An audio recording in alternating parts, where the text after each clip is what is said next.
தமிழ்நாட்டை விட சின்ன தீவு, வெறும் சில லட்சம் மக்களே வாழக்கூடிய அந்த தீவுக்கு இந்தியாவிலிருந்து 9 லட்சம் கோடிக்கு மேல பணம் போயிருக்கு. இது குறித்து மிக விரிவாக இந்து பத்திரிகை ரிசர்வ் பேங்க் ஆஃப் இந்தியாவினுடைய டேட்டாவை வச்சு அனலைஸ் பண்ணி நேத்து அம்பலப்படுத்தி இருக்கிறாங்க. எதுக்காக இந்த சின்ன தீவுகளுக்கு இந்தியாவில் இருக்கக்கூடிய மிகப்பெரிய முதலாளிகள் இத்தனை லட்சம் கோடியை அனுப்புறாங்க? அது மட்டும் இல்லாம அந்த மிக முக்கியமான தீவுகள்ல இந்தியாவை சார்ந்த பெரும் பணக்காரர்கள் நூத்துக்கணக்கானவர்கள் கோல்டன் பாஸ்போர்ட் எடுத்து வச்சிருக்காங்க.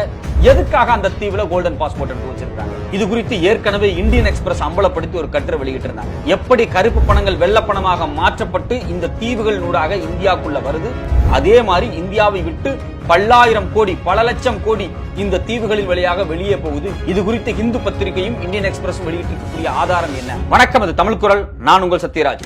இந்தியாவினுடைய ரிசர்வ் வங்கியினுடைய தகவல்களை எடுத்து வச்சு மிக முக்கியமான ஒரு ஆய்வை செய்து அந்த ஆய்வினுடைய ஒரு சாரமாக ஒரு கட்டுரையை ஹிந்து பத்திரிகை நேற்று வெளியிட்டிருக்கிறாங்க. அதனுடைய தலைப்பு என்ன அப்படின்னா, nearly 60% of the Indian outward FDI goes to tax havens அப்படிங்கிற அதிர்ச்சியான தகவலை சொல்லியிருக்கிறாங்க.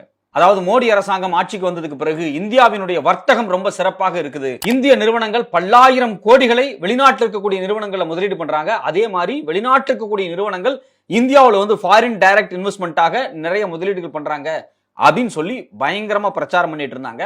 ஆனா ரிசர்வ் வங்கியினுடைய தகவல் எடுத்து பார்க்கும்போது பல அதிர்ச்சியான தகவல்கள் காத்திருக்கு நமக்கு. இந்த இந்து பத்திரிகையினுடைய ஆர்டிக்கல் என்ன சொல்றாங்க அப்படின்னா, இந்தியாவை விட்டு வேறு நாடுகளுக்கு போகக்கூடிய முதலீடுகள், அதாவது இந்தியாவில் இருக்கக்கூடிய பெரிய நிறுவனங்கள் இருக்காங்க இல்லையா, அது இந்திய நிறுவனங்களும் சரி இல்ல மற்ற நிறுவனங்களா இருக்கலாம், இந்தியாவில் பதிவு செய்யப்பட்ட நிறுவனங்கள், அந்த நிறுவனங்களுடைய முதலீடுகள் வெளிநாடுகளுக்கு போகும்போது பெரும்பாலும் மெஜாரிட்டியா டாக்ஸ் ஹெவன்ஸுக்கு தான் போகுது அப்படிங்கிற அதிர்ச்சியை சொல்லியிருக்காங்க. முதல்ல இந்த டாக்ஸ் ஹெவன்ஸ்னா நமக்கு என்னன்னு தெரியணும். அதாவது வரிகள் இல்லாத ஒரு புகலிடம் அப்படின்னு சொல்லுவாங்க, அல்லது ரொம்ப ரொம்ப ரொம்ப ரொம்ப குறைவான வரி உள்ள சில பகுதிகள், சில தீவுகள். அந்த தீவுகள் நீங்க எடுத்து பார்த்தீங்க அப்படின்னா தமிழ்நாட்டில் இருக்கக்கூடிய மக்கள் தொகை கூட இருக்க மாட்டாங்க. ஏன் தமிழ்நாடெல்லாம் விட்டுருங்க, சென்னை மெட்ராஸ்ல எவ்வளவு மக்கள் இருக்காங்க, கிட்டத்தட்ட 1 கோடி மக்கள் இருக்காங்க. அவ்வளவு மக்கள் தொகை கூட இல்லாம சில லட்சங்கள், 5 லட்சமோ 10 லட்சமோ 20 லட்சமோ இவ்வளவு குறைவாக மக்கள் தொகை இருக்கக்கூடிய நாடுகளுக்கு இந்தியாவில் இருக்கக்கூடிய நிறுவனங்கள் பல்லாயிரம் கோடிகளை பணத்தை குவிச்சு முதலீடு பண்ணியிருக்காங்க. நமக்கு ஒரு கேள்வி வரணுமா இல்லையா? அங்க மக்களே இல்ல, அங்க மிகப்பெரிய தொழில் நிறுவனங்களும் இல்ல, உற்பத்தியும் இல்ல, கன்சப்ஷனும் இல்ல, அப்புறம் எதுக்கு அங்க கோடி பல்லாயிரம் கோடியை இந்திய நிறுவனங்கள் கொடுத்திருக்காங்க? ரிசர்வ் வங்கியினுடைய அறிக்கையை எடுத்து பார்த்தா எல்லாமே குறிப்பா கடந்த 2023-24 பெரும்பாலும் மொரீஷியஸ் தீவு, UAE, சிங்கப்பூர், நெதர்லாந்து, அது மட்டும் இல்லாம சுவிட்சர்லாந்து, இது மாதிரியான பல இடங்கள்ல தான் மெஜாரிட்டியான முதலீடு, கிட்டத்தட்ட 60% முதலீடுகள் இந்த சின்ன சின்ன பகுதிகளுக்கு போயிருக்கு. இப்ப நீங்க மொரீஷியஸ், சைப்ரஸ், பிரிட்டிஷ் விர்ஜீனியா இது மாதிரியான குட்டி குட்டி தீவுகள் எடுத்து பாத்தீங்க அப்படின்னா அங்க ஒரு தமிழ்நாட்டில் ஒரு சென்னை மக்கள் தொகையே கிடையாது. அங்க எந்த பொருளுமே உற்பத்தி பண்ண மாட்டாங்க. அங்க ஒரு மேனுஃபேக்சரிங் இண்டஸ்ட்ரியே இருக்காது. ஆனா இந்தியாவிலிருந்து பல்லாயிரம் கோடிக்கு மதிப்பிலான பொருட்களை இங்க இருக்கக்கூடிய அதானி நிறுவனமும் அம்பானி நிறுவனமும் அந்த தீவுக்கு அனுப்புவாங்க. எதுக்காக அந்த தீவுக்கு அனுப்புறாங்க அப்படிங்கும் போதுதான் ஒரு ட்விஸ்ட் காத்திருக்கு. அந்த தீவுகள்ல பாத்தீங்க அப்படின்னா ஒரே பில்டிங்ல ஒரு பில்டிங் தான் இருக்கும், ஒரு அபார்ட்மெண்ட் தான் இருக்கும். அங்க 1000 கம்பெனி ரெஜிஸ்டர் பண்ணிருப்பாங்க. அந்த 1000 கம்பெனி 2000 கம்பெனி பாத்தீங்கன்னா பல்லாயிரம் கோடி லாபம் சம்பாதிக்கக்கூடிய பெரிய நிறுவனங்களா இருக்கும். உண்மையிலேயே அந்த நிறுவனங்கள்லாம் அந்த ஊர்ல இருக்கா அப்படின்னா அந்த ஊர்ல இருக்காது. அந்த ஊர்ல அந்த நிறுவனத்தை பதிவு மட்டும் பண்ணி வைப்பாங்க. ஏன் அப்படின்னா அந்த ஊர்ல பாத்தீங்கன்னா டாக்ஸே இருக்காது, இல்ல ரொம்ப ரொம்ப ரொம்ப ரொம்ப லோ டாக்ஸா இருக்கும். இந்தியா மாதிரியான நாடுகள் இருக்காங்க இல்லையா, இவங்க என்ன பண்றாங்க அப்படின்னா இந்த தீவுகளோட டபுள் டாக்ஸேஷன் அவாய்டன்ஸ் ட்ரீட்டி அப்படின்னு ஒரு ஒப்பந்தத்தை போட்டு வச்சிருக்காங்க. இரட்டை வரி தவிர்ப்பு ஒப்பந்தம். அந்த ஒப்பந்தத்தின்படி பாத்தீங்க அப்படின்னா ஒரு நிறுவனம் அந்த தீவுல பதிவு பண்ணிட்டு இந்தியாவில் முதலீடு பண்றாங்க அப்படின்னா அவங்க இந்தியாவில் வேணா வரி கட்டலாம், இல்ல அந்த தீவுல வரி கட்டிக்கலாம், அது அவங்களுடைய ஆப்ஷன். இதுதான் டபுள் டாக்ஸேஷன் அவாய்டன்ஸ் ட்ரீட்டி, இரட்டை வரி தவிர்ப்பு ஒப்பந்தம். ஏதோ ஒரு நாட்டில் வரி கட்டினா போதும், ஆப்வியஸா அந்த நாடுகள் என்ன பண்ணுவாங்க அப்படின்னா அந்த தீவுல தான் வரி கட்டுவாங்க. ஏன்னா அந்த தீவுல வரி அப்படிங்கிறது 0வா இருக்கும், இல்ல 1% 2% இருக்கும். சோ அப்ப பெரிய முதலாளிகள் என்ன பண்ணுவாங்க அப்படின்னா இந்தியாவில் இருக்கக்கூடிய அம்பானி, அதானி மாதிரியான பெரிய முதலாளிகள் அந்த தீவுகள்ல போலி கம்பெனிகள், அதுக்கு பேர் ஷெல் கம்பெனின்னு சொல்லுவாங்க, அந்த போலி கம்பெனிகளை உருவாக்கி வச்சுட்டு தன்னுடைய இன்டர்நேஷனல் பிசினஸ் இருக்கு பாத்தீங்களா, சர்வதேச வர்த்தகம், பெரும்பாலான வர்த்தகத்தை அந்த நிறுவனத்தின் மூலமாகவே நடத்துவாங்க. ஃபார் எக்ஸாம்பிள் இப்ப அதானி இருக்காரு அப்படின்னா அவர் வந்து இந்தோனேஷியாவில இருந்து இந்தியாவுக்கு நிலக்கரி அனுப்புறாரு அப்படின்னா டைரக்டா அனுப்ப மாட்டார். இப்போ வந்து ஒரு 5000 கோடி ரூபாய் மதிப்பிலான நிலக்கரியை சென்னை துறைமுகத்துக்கு அவர் அனுப்புறாரு. இந்த தமிழ்நாட்டில் இருக்கக்கூடிய மின்வாரியத்துக்கு தேவைப்பட்டு அவங்க வாங்குறாங்கன்னு வச்சுங்களேன். அந்த 5000 கோடி மதிப்பு இருக்கு பாத்தீங்களா, அதை நேரடியா தமிழ்நாட்டுக்கோ சென்னைக்கோ அனுப்ப மாட்டாரு. அவர் என்ன பண்ணுவார் அப்படின்னா கப்பல் மட்டும்தான் இந்தோனேஷியாவிலிருந்து சென்னைக்கு வரும். ஆனா அந்த பில் இருக்கு பாத்தீங்களா, அது ஓவர் இன்வாய்ஸ் பண்ணி மொரிஷியஸோ, சைப்ரஸோ, பிரிட்டிஷ் விர்ஜீனியாவோ இது மாதிரியான தீவுகளுக்கு ஓவர் இன்வாய்ஸ் பண்ணுவாங்க. 5000 கோடி மதிப்பில் இருக்கக்கூடிய நிலக்கரிய 10,000 கோடியாக அந்த தீவில் இருக்கக்கூடிய நிறுவனத்துக்கு வித்துருவாங்க. அந்த நிறுவனம் இந்தியாவுக்கு விற்கும் போது பாத்தீங்க அப்படின்னா 13,000 கோடிக்கு விற்பாங்க. அப்போ ஒட்டு மொத்தமா பாத்தீங்கன்னா இதுல ஒரு 8,000 கோடி ரூபாய் பணம் இருக்கு பாத்தீங்களா, இது அந்த தீவில் இருக்கக்கூடிய அதானியினுடைய ஷெல் கம்பெனி, போலி கம்பெனியில் அப்படியே தங்கிரும். பிற்பாடு அந்த போலி கம்பெனி என்ன பண்ணும் அப்படின்னா இந்தியாவினுடைய பங்கு சந்தையில, இந்தியாவினுடைய எஃப்டிஐல வேற வேற பேர்ல முதலீடு பண்ணுவாங்க. அப்ப இது ஒரு வகையில பாத்தீங்கன்னா கருப்பு பணத்தை வெள்ளப்பணமாக மாற்றக்கூடிய ஒரு ரூட். அதாவது மணி லாண்டரிங் பண்றதுக்கான ஒரே வழி இந்த டாக்ஸ் ஹெவன் சொல்லக்கூடிய இந்த கருப்பு தீவுகள் அல்லது வரிகளற்ற சொர்க்கங்கள் அல்லது வரிகளற்ற புகலிடம் சொல்லுவாங்க. சோ இப்ப நம்ம மேட்ருக்கு வருவோம். இந்த தீவுகளை பயன்படுத்தி தான் இந்தியாவில் இருக்கக்கூடிய முதலாளிகள் வெளிநாடுகளில் முதலீடு பண்றாங்க. அதே மாதிரி வெளிநாட்டில் இருக்கக்கூடிய முதலாளிகளும் சரி, இந்திய முதலாளிகள் வெளிநாட்டிலிருந்து இந்தியாவுக்குள்ள முதலீடு பண்ணக்கூடிய பணமும் இந்த தீவு வழியா தான் நடக்குது அப்படின்னு சொல்லி அதிர்ச்சியான ஒரு செய்தியை இந்து பத்திரிகை வெளியிட்டு இருக்காங்க. இதுல குறிப்பா பாத்தீங்கன்னா கடந்த 2023-24 கிட்டத்தட்ட இந்தியாவினுடைய மொத்த வெளிநாட்டுக்கு போன முதலீடுகள் இருக்கு பாத்தீங்களா, அவுட்வர்ட் எஃப்டிஐ, அதுல கிட்டத்தட்ட 22% சிங்கப்பூர்ங்கிற ஒரு தீவு வழியாக போயிருக்கு. மொரீஷியஸ் வழியாக ஒரு 10.9%, 11%. யுஏஇ, யுனைடெட் அரேப் எமிரேட்ஸ் வழியாக கிட்டத்தட்ட 9.1%. நெதர்லாண்ட்ஸ் வழியாக 5.3%. இது இல்லாம யூகே, சுவிட்சர்லாந்து, அது இல்லாம இன்னும் நிறைய லோ டாக்ஸ் கண்ட்ரீஸ்ல எல்லாம் ஒட்டுமொத்தமா எடுத்து பாத்தீங்கன்னா கிட்டத்தட்ட ஒரு 6-7%. அப்போ இதெல்லாத்தையும் மொத்தமா கலெக்ட் பண்ணி பாத்தீங்கன்னா கிட்டத்தட்ட 60% பணம் இந்தியாவிலிருந்து அந்நிய முதலீடாக போகக்கூடியது எல்லாமே இந்த தீவில் இருக்கக்கூடிய போலி நிறுவனங்களுக்கு, ஷெல் கம்பெனிஸ்க்கு தான் போகுது. அங்கிருந்து தான் வேற வேற நாடுகளுக்கு வந்து கைமாற்றப்படுது. இதே மாதிரிதான் பாத்தீங்கன்னா பல நிறுவனங்கள் இந்தியாக்குள்ள முதலீடு பண்றாங்க. அப்படி இந்தியாக்குள்ள வரக்கூடிய அந்நிய நாட்டினுடைய முதலீடு இருக்கு பாத்தீங்களா, அதுல பெரும் பகுதி இந்த குட்டி குட்டி தீவில் இருந்து தான் வருது. மொரீஷியஸ்ல இருந்து 39% வந்திருக்கு கடந்த ஆண்டு. 39%. மொரீஷியஸோட மக்கள் தொகை அப்படிங்கிறது மிக மிக மிக குறைவு. தமிழ்நாட்டினுடைய வருமானம் கூட மொரீஷியஸுக்கு கிடையாது. இன்னும் சொல்ல போனா சென்னையோட வருமானம் கூட மொரீஷியஸ் வருமானம் கிடையாது. அப்ப தமிழ்நாடு இவ்வளவு பெரிய பெரிய ஜெயிண்டா இருக்கு, இவ்வளவு பெரிய பொருளாதாரமா எந்திரிச்சு நிக்குது. ஆனா தமிழ்நாட்டிலிருந்து வெளிநாட்டுக்கு போறக்கூடிய அந்நிய முதலீடு இவ்வளவு கிடையாது. ஆனா இந்த சின்ன தீவு மொரீஷியஸ்ங்கிற ஒரு சின்ன தீவில் இருந்து கடந்த ஆண்டுகளில் கிட்டத்தட்ட 39% அந்நிய நாட்டு முதலீடு உள்ள வந்திருக்கு. இது ரொம்ப கவனிக்கணும். ஃபாரின் டைரக்ட் இன்வெஸ்ட்மெண்ட் அந்நிய நாட்டு முதலீடு நம்ம சொல்லிக்கிட்டு இருக்கோம். ஆனா நியாயப்படி பாத்தீங்க அப்படின்னா அது ஃபாரின் டைரக்ட் இன்வெஸ்ட்மெண்ட் கிடையாது. இந்தியாவில் இருக்கக்கூடிய முதலாளிகளே பல வர்த்தக ஊழல்களை செய்து பல்லாயிரம் கோடி மதிப்பிலான கருப்பு பணத்தை இந்த மொரீஷியஸ் தீவில் கொண்டு வச்சிருவாங்க. இந்த மொரீஷியஸ் தீவில் இருந்து இந்தியாவுக்கு இந்த பணத்தை கொண்டு வர்றதுக்கு பல ரூட்டை ஃபாலோ பண்ணுவாங்க. முதலீடுகளை வேற வேற மாதிரியாக பயன்படுத்தி இந்தியாக்குள்ள கொண்டு வருவாங்க. திடீர்னு பாத்தீங்கன்னா ஒரு 2 ஆண்டுகளுக்கு முன்னாடி இந்த மோடி அரசாங்கம் என்ன பண்ணுச்சு அப்படின்னா, சோலார் பேனல் இருக்கு பாத்தீங்களா, இந்த சோலார் பேனல், அது மட்டும் இல்லாம விண்ட் எனர்ஜி, இது மாதிரி ரினியூவபிள் எனர்ஜி இருக்கு பாத்தீங்களா, அதாவது கரண்ட் உற்பத்தி பண்றதுக்கு இந்த பொருட்களை இறக்குமதி பண்ணினால் உங்களுக்கு வந்து வரி கிடையாது அப்படின்னு சொல்லி ஒரு 3 மாசத்துக்கு வந்து திடீர்னு வந்து லிஃப்ட் பண்ணி விடுவாங்க. இதை பயன்படுத்திக்கிட்டு அம்பானி, அதானி மாதிரியான ஆட்கள் தங்களுடைய கருப்பு பணத்தை மொரீஷியஸ், சைப்ரஸ், யுஏஇ தீவுகள் வச்சிருக்காங்க இல்லையா, டக்குன்னு உள்ள கொண்டு வந்துக்குவாங்க டாக்ஸே இல்லாம. சோ இப்ப இதுக்கு தான் முழுக்க முழுக்க இந்த டாக்ஸ் ஹெவன் சொல்லக்கூடிய பெரிய முதலீட்டு பண்ணைகளாக இந்த தீவுகள் செயல்படுறாங்க. இது இந்தியாவில் மட்டும் கிடையாது, உலகத்தில் இருக்கக்கூடிய எல்லா முதலாளிகளுமே டாக்ஸ் ஹெவன்ஸை பயன்படுத்தி தான் பல்லாயிரம் கோடிகளை சம்பாதிக்கிறாங்க. இந்தியாவில் வந்து 500 ரூபாய் ஒழிச்சா, 1000 ரூபாய் ஒழிச்சா கருப்பு பணம் ஒழிஞ்சுன்னு சொல்றாங்க இல்லையா, அது முட்டாள்தனமான செயல், ஒரு மிகப்பெரிய பொய், ஒரு போங்கு. 500 ரூபாய் 1000 ரூபாய் நோட்டை ஒழிச்சதுக்கு பிறகு இந்தியாவில் பல தேர்தல் நடந்துருச்சு.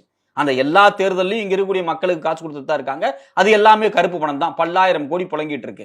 கருப்பு பணம் ஒழிஞ்சிருச்சா? ஒழியல.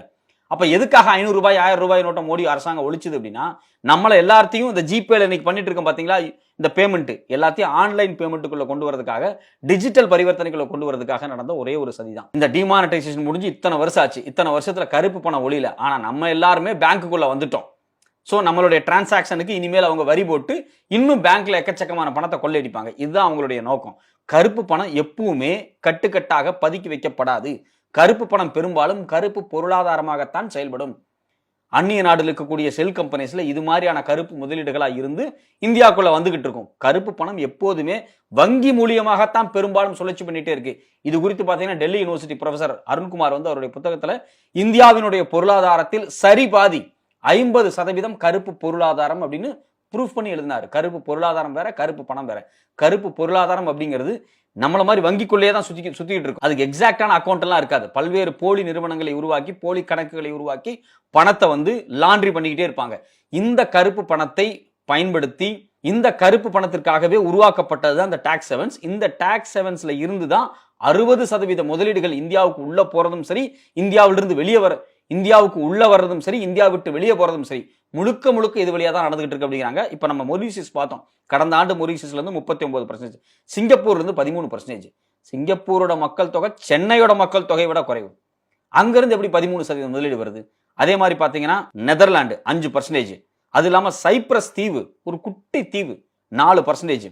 அது மட்டும் இல்லாம இன்னும் பல நாடுகள், ஜப்பான், யூகே, இது மாதிரியான நாடுகள் இருந்து வரக்கூடிய முதலீடுகள். ஆனா பெரும்பாலும் மேக்சிமம் முதலீடுகள் எடுத்து பாருங்க, Mauritius, Cyprus, British Virginia, UAE, Singapore, இது மாதிரியான தீவுகள் இருந்தா வந்துகிட்டு இருக்கு. மெஜாரிட்டி ஒரு 60%. அப்போ மோடி அரசாங்கம் சொல்லக்கூடிய அந்நிய நாட்டு முதலீடுகள் அப்படிங்கிறது இந்தியாவுக்குள்ள வர்றது, இல்ல இந்தியாவிலிருந்து வெளியே போறது, இது ஒரு மிகப்பெரிய வளர்ச்சி அப்படிங்கிறதெல்லாம் ஒரு மிகப்பெரிய மாயை, பொய். முழுக்க இது மாதிரியான டாக்ஸ் ஹெவன்ஸை பயன்படுத்தி, வரிகளற்ற புகலிடங்களை பயன்படுத்தி இந்தியாவில் இருக்கக்கூடிய பெரிய முதலாளிகள் பல்லாயிரம் கோடிகளை சம்பாரிச்சிட்டு இருக்காங்க. அதுதான் இது நடந்துகிட்டு இருக்கு. உலகம் முழுக்க பாத்தீங்க அப்படின்னா எக்கச்சக்கமான டாக்ஸ் ஹெவன்ஸை இந்த முதலாளிகள் உருவாக்கி வச்சிருக்காங்க. அதுல ஒரு பெஸ்ட் எக்ஸாம், அதுல சில எக்ஸாம்பிள்ஸ் முதல்ல சொல்றேன். Cayman Islands, Switzerland, Hong Kong, Singapore, Luxembourg, Netherlands, British Virginia, UAE, கொரன்ஸ்கி, Taiwan, Panama, Jersey, Thailand, Malta, Canada, Mauritius, இது மாதிரி பல தீவுகள் இருக்கு. இந்த தீவுகள் தான் இன்னைக்கு இந்தியாவுக்குள்ள பல்லாயிரம் கோடிகளை கருப்பு பணத்தை வெள்ளப்பணமாக மாற்றி கொண்டு வந்துகிட்டு இருக்காங்க.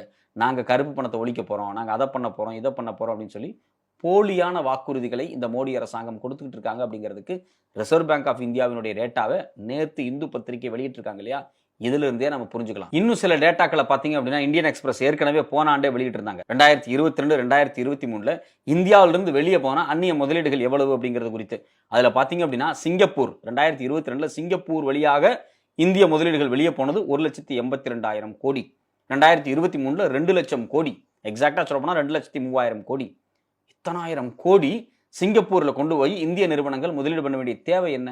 இப்ப நெதர்லாந்துல பாத்தீங்கன்னா 97,000 கோடி, யுஏஇல 55,000 கோடி. நெதர்லாண்டை பொறுத்த வரைக்கும் போன வருஷம் 1 லட்சம் கோடி, கிட்டத்தட்ட 30,000 கோடி அதிகமா இருக்கு. அதே மாதிரி பாத்தீங்கன்னா மொரீஷியஸ் குட்டி தீவு 70,392 கோடி 2022, 2023 76,000 கோடி. அதே மாதிரி சுவிட்சர்லாந்துல, பெர்முடால 11,000 கோடி.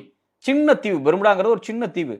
கடந்த ஆண்டு மட்டும் 12,552 கோடி ரூபாய் இந்திய முதலீடுகள் அந்த தீவுக்கு போயிருக்கு. சைப்ரஸ்ல கிட்டத்தட்ட 10,000 கோடி, ஜெர்சியில கிட்டத்தட்ட 11,661 கோடி போன ஆண்டு போயிருக்கு. அப்ப இத்தனாயிரம் கோடி, கிட்டத்தட்ட 9 லட்சம் கோடிக்கு அதிகமான பணம், 9 லட்சம் கோடி இந்தியாவிலிருந்து இது மாதிரியான வரிகளற்ற சொர்க்கம்னு சொல்லக்கூடிய இந்த போலி கருப்பு தீவுகள் வழியாக மிகப்பெரிய பண பரிவர்த்தனை நடந்து கொண்டே இருக்கிறது. இது முழுக்க இந்தியாவினுடைய பெருமுதலாளிகள் கருப்பு பணத்தை வெள்ளப்பணமாக மாற்றுவதற்கான ஒரே ரூட்டா இவங்க பயன்படுத்திட்டு இருக்காங்க. இது குறித்து ரொம்ப ஆதாரப்பூர்வமான தகவல் எது அப்படின்னா, தமிழ்நாட்டினுடைய டான்ஜென்கோ இருக்கு பாத்தீங்களா, எலக்ட்ரிசிட்டி போர்டு, இதுக்கு நிலக்கரி வாங்கி கொடுக்கறதுக்காக அதானியோடு ஒரு ஒப்பந்தம் போட்டிருந்தாங்க. அதாவது இந்தோனேஷியால இருந்து தமிழ்நாட்டுக்கு வந்து நிலக்கரி கப்பல் மூலியமா வாங்குறாங்க. அப்படி வாங்கும் போதும் இந்த ஃப்ராட் ஒரு மிகப்பெரிய லெவல்ல நடந்துச்சு.